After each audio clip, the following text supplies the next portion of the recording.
This video was brought to you by Incogni. In the run-up to general election, a lot was said about Nigel Farage, especially on this channel, where there were regular discussions of him potentially killing off the Tories and reducing them to under 100 seats.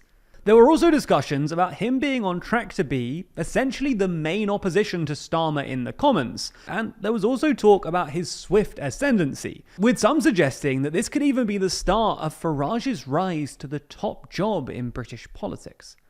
Now the election's over though, discussions about Farage have largely died down.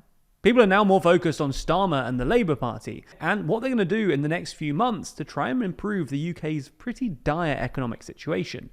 So in this video, we're going to take a look again at Nigel Farage, how he's currently changing his party, whether this will help him increase his seat share at the next election, and ultimately whether his ambition to become Prime Minister in 2029 is actually achievable.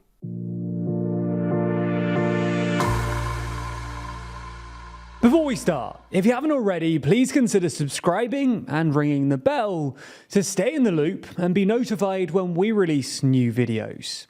Now, it's worth starting this video by having a quick look at Reform UK as a political party. Ideologically, they've tried to pitch themselves as an alternative to those on the right of the Conservative Party, who currently feel politically homeless. Essentially, Reform believes that such people feel politically homeless for two reasons: the Tories' relative centrism and the plethora of scandals that they've been involved with in recent years. Being able to pitch themselves as ideologically distinct and comparably scandal-free will be essential if they want to try and increase their vote share at the next election. Which brings us to our first point, which is that Farage is trying to appeal to a more ideologically homogenous base than the Tories in order to establish a stronger and more reliable voter base.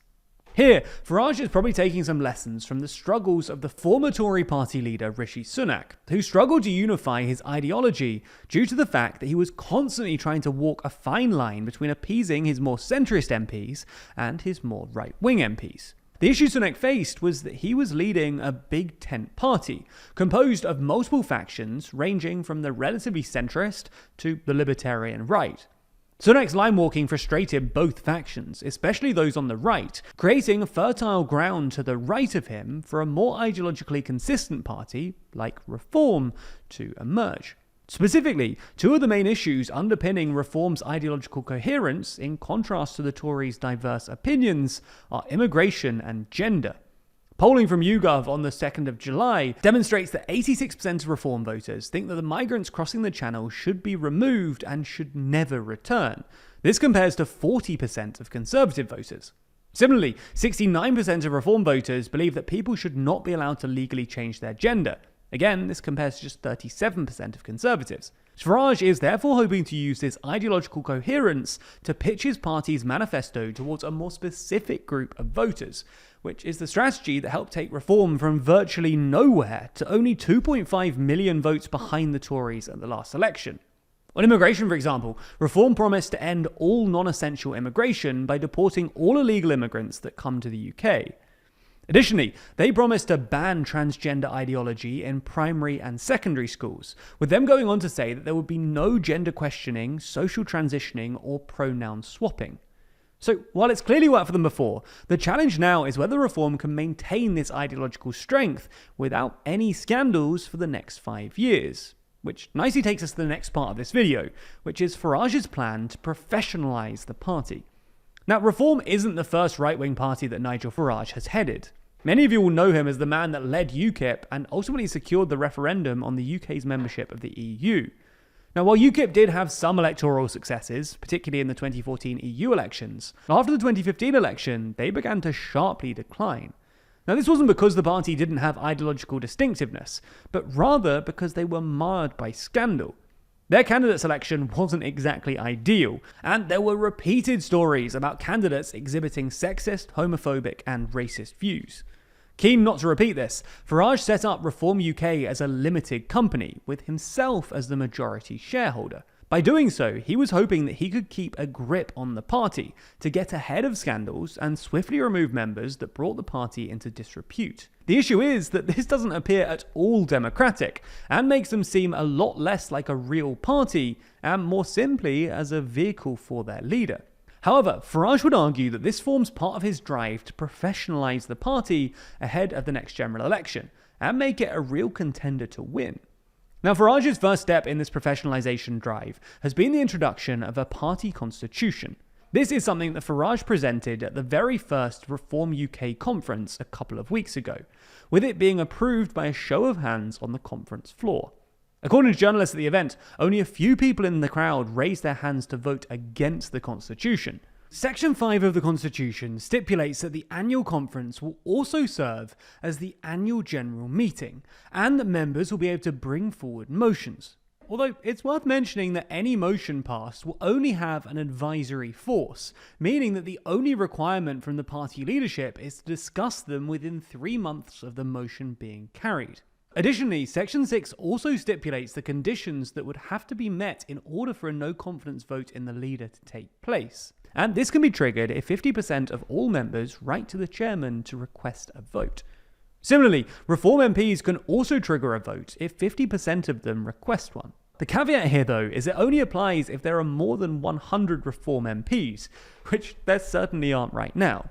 It's quite clear that this is an attempt by Farage to try and balance his concerns about relinquishing control of the party, while also ensuring that it isn't infiltrated by people who bring it into disrepute. This is evidenced by the almost unassailable numbers required to topple him as leader, essentially giving him the ability to say that he's professionalised the party without actually having to worry all that much about being removed. On top of his plans to introduce a party constitution, Farage also wants to get more Reform members onto councils, which is often the way into becoming a local MP. Reform has already admitted that they have no base on councils and a patchy local branch structure. But apparently inspired by the success of the Liberal Democrat strategy, Farage has urged party members to concentrate on local activism and winning seats on councils. Another move to professionalise the party is Farage's promise to beef up the vetting process of candidates. But again, no detail has been given on this yet. Now, whether Farage will be successful in his drive for professionalisation will really depend on detail. Exactly how much say will members get? Will the leader get a veto? How strict will the vetting process be? Getting these questions wrong could doom any future electoral campaigns and consign the party to the same fate as UKIP. Now, as we've demonstrated in this video, there's a huge amount of uncertainty in the world of politics and current affairs, often with very few easy solutions. Unfortunately, this can be the case online too. There are all kinds of bad actors out there who want to try and use you to make a quick buck. Take, for instance, data brokers. They collect, aggregate, and sell your personal information, including names, aliases, social security numbers, login credentials, home addresses, location history, online activity, and more, to the highest bidder.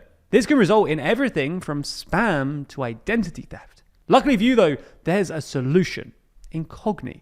They work on your behalf to request your personal data removal. They also deal with any objections, and to make sure that your personal information isn't shared by the data brokers again, they conduct repeated removal requests. And with their friends and family plan, they'll even do this for you and up to 3 of your, friends and family. So create an account with our link in the description, grant Incogni the ability to work on your behalf, and sit back as they make you safer. Plus, if you use our link, you'll get an exclusive 60% off an annual Incogni plan.